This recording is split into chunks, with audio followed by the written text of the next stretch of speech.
Hey internet, so today we're going to talk about, do you think that indie gacha companies take bigger risks compared to the larger companies in terms of both game direction and game development? So Snowbreak is a smaller company compared to Genshin Impact and Wuthering Waves. Now, yes, you can argue that Snowbreak basically just copied everyone else's stuff, all the good ones and then not the bad ones. So for example, yeah, they got a 50-50 banner, but they went their own direction and have a 100% banner, so a guaranteed banner for 100 wishes. So I don't see many gacha companies do that, both for the character and the weapon. So that's something different. You can post a comment down below what other gacha companies have a 100% banner for every new character and weapon. So that's one thing. Now, overall, remember that Snowbreak used to be a shooter, so third-person anime shooter. It still is that a little bit, but now it's more like, I guess, a very cultured waifu collector game. So what I mean by culture, as you can see. So yeah. So it's still got the shooting elements, but it's definitely become more cultured. So the OG, the original, as you can see, the characters are covered up, so very little flesh is showing, just a little bit, but everything's covered up. As you can see, characters have been more and more, what's the word? I think cultured is the appropriate word. They have been more cultured. So originally fully covered up, and now it is basically a bikini. Wow. Okay, that's a different story because her theme is aquatic, so that's a bad example. But as you can see, a lot less clothing. So that's one direction. So the reason why I'm saying that is because they took a risk. Their original vision was like a shooter game, but when sales tanked, they went a full 180 and just became a cultured waifu collector, which I don't mind. It's fine. The shooting's good too, and yeah. So I think that's one thing. Now another thing is that they have a lot more quality of life compared to the bigger companies. Like, they listen to the players' requests. Now we can compare this with Genshin Impact and Wuthering Waves. Wuthering Waves does a really good job, but they're a big company and they take a little bit of time to make like a majority of requests from the players happen.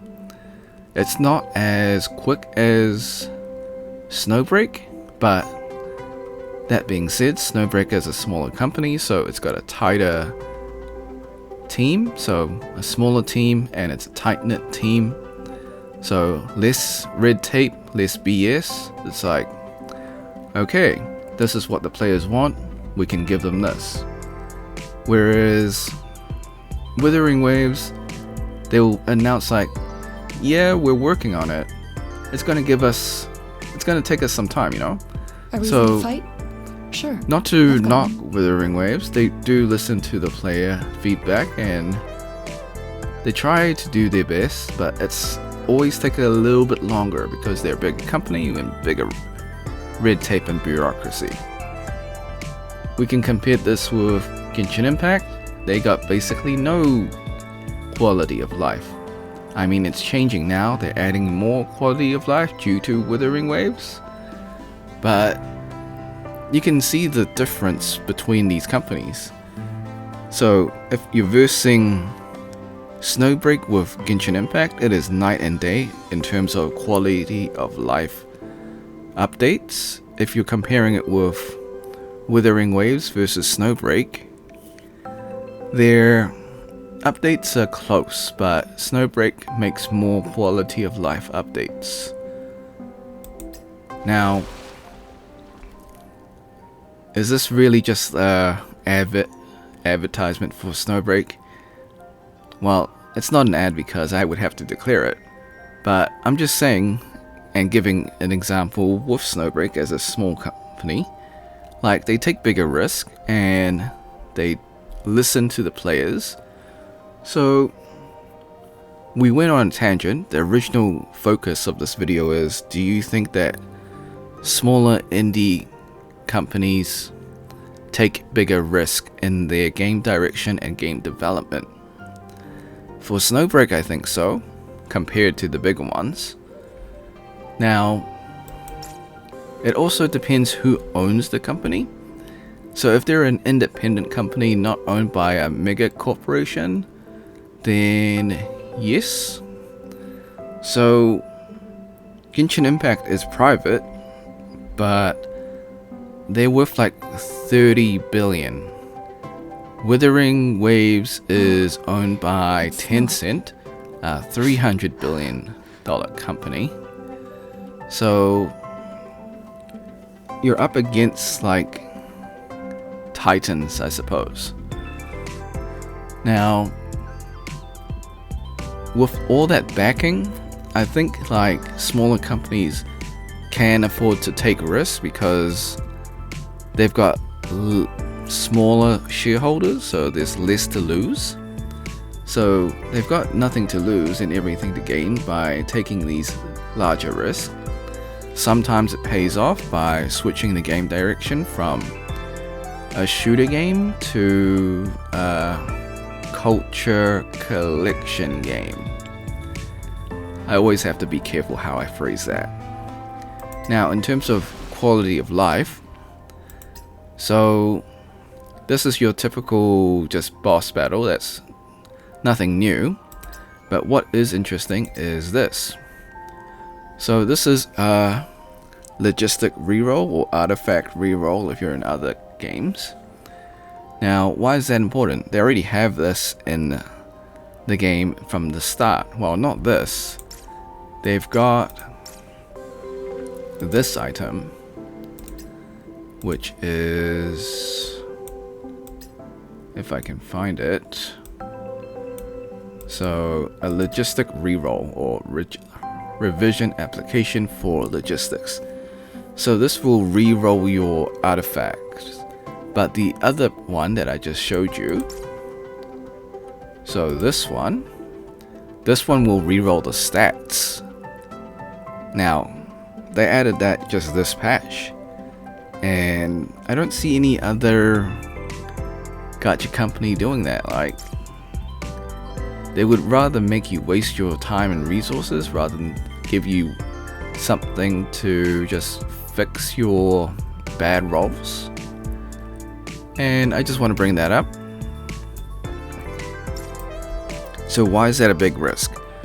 Well, you're reducing the playtime, but you're increasing the player enjoyment. Because like, this will definitely reduce the player's playtime, so it looks bad for the shareholders. However, it increases players' enjoyment because now it removes the frustration of grinding for artifacts, or in this case logistics. Now, they've also got a different monetization model, because yes, we are collecting cultured waifus. However, they have a guaranteed banner. So both character and weapon, 100% for a guaranteed weapon or character. Whereas the other companies have 50-50 for the character And so does Snowbreak. We've got our classic 50-50 if you want to take a risk, but most players now would just go for the guaranteed banner. Now, yes, they lose sales, so their revenue is lower, but this also adds favor to the players. Like, players would much rather have a guaranteed character than to risk it on the 50-50. Now, again, that looks bad for shareholders, but it's a steady revenue. Like, it's going to be consistent. Okay. Now, I guess it has evolved, so they didn't add this till on their first year anniversary, so it did take them a while to do that. In terms of Battle Pass, so whenever you buy a Battle Pass, you get a skin, which is cool. So that's further incentivizing you to buy the Battle Pass because you get a skin along with it. So that definitely makes it more worthwhile to buy the Battle Pass. So of course you've got your advance, you get more items, and the items are useful. It's not like garbage. Like, you've got level up materials, you got character and weapon level up, you got your logistics level up, and then you've got your generic currency. So it's not like useless items, they're useful, although the quality and quantity is quite low, but that's okay. Now, predominantly Snowbreak makes their revenue from skins rather than the gacha system. So yes, the gacha system's there, but most people are just going to use the guarantee.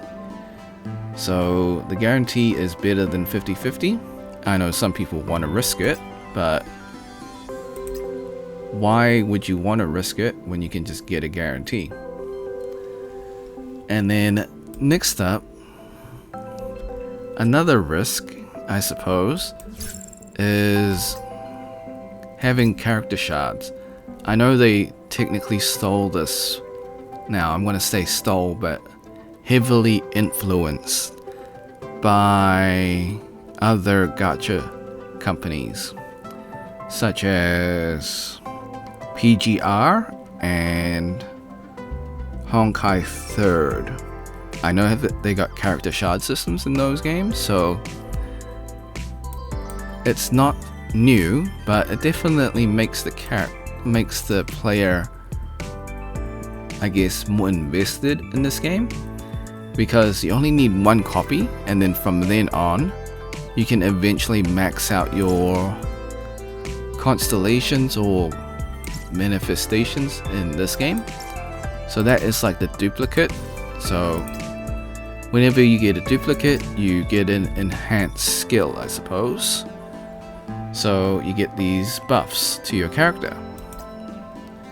So normally you would have to wish for this character. So you would have to make multiple wishes and spend more money trying to get that character. But in this case, you get one copy, and then over the course of 6 months, you can build your character up. So again, that's a risk, financial risk as well. Like, not many companies would do that. That being said, my gacha game experience is Snowbreak, Genshin, Withering Waves, solo leveling. We won't go into solo leveling because it's Netmarble, and well, yeah. I think Netmarble is the only company that can trump the greediness of Genshin Impact. Genshin Impact is greedy, but Netmarble is like greed incarnate. Every 5 seconds there's a pop-up. It's like, do you want to buy this skin? Do you want to buy this battle pass, you know, and it's like, at that point you're not even playing the game, you're just trying to click off the, like, advertising inside the game. A reason to fight? So, Sure. I've got I one. kind of have a deep hatred for Netmarble. The game itself, solo leveling, is good. It's like, when you actually play the game, it's good. But when you're in the lobby, like, there's a pop-up every 5 seconds. Like, go buy our stuff. It's too aggressive. It's way too much in your face, and it's way too aggressive. Every 5 seconds it's garbage. Like, you got no advertising in Snowbreak, and Withering Waves, and Genshin Impact. So, in those games, they just hide it in the shop. Like, that's what it should be. It's like, you just go to the shop when you need to shop for things. You don't need aggressive, like, ads popping up in your game to tell you to, like, buy the stuff. It's like, we'll buy it when we want to buy it. You don't need to tell us, like, yeah. That's why I don't like Netmarble. Their monetization's overpriced, super aggressive, and I just can't stand it. I'll never play another Netmarble game. Never say never, but like, it really does put me off playing their games. I know they're the publisher and the actual developers are different. Like I said, solo leveling the game is fine, but the way that Netmarble introduced monetization is so garbage. It's like too obnoxious as well. Now, I think like independent companies, they have a little bit more leeway. They can ignore the ads in favor of player enjoyment, and then in return the players will want to support the company because they've made a quality game. snowing. And that goes to Withering Waves as well, not just Snowbreak, but player enjoyment first and then revenue second. So yeah, I do believe that smaller companies take bigger risk, but the risks are calculated and it pays off. I wish that the bigger companies would do the same as well. Okay, thanks for listening. Happy holidays, happy new year. Be sure to like and subscribe. If you want to become a member and support the channel, that would be great, or drop a super thanks. Until next time, see ya.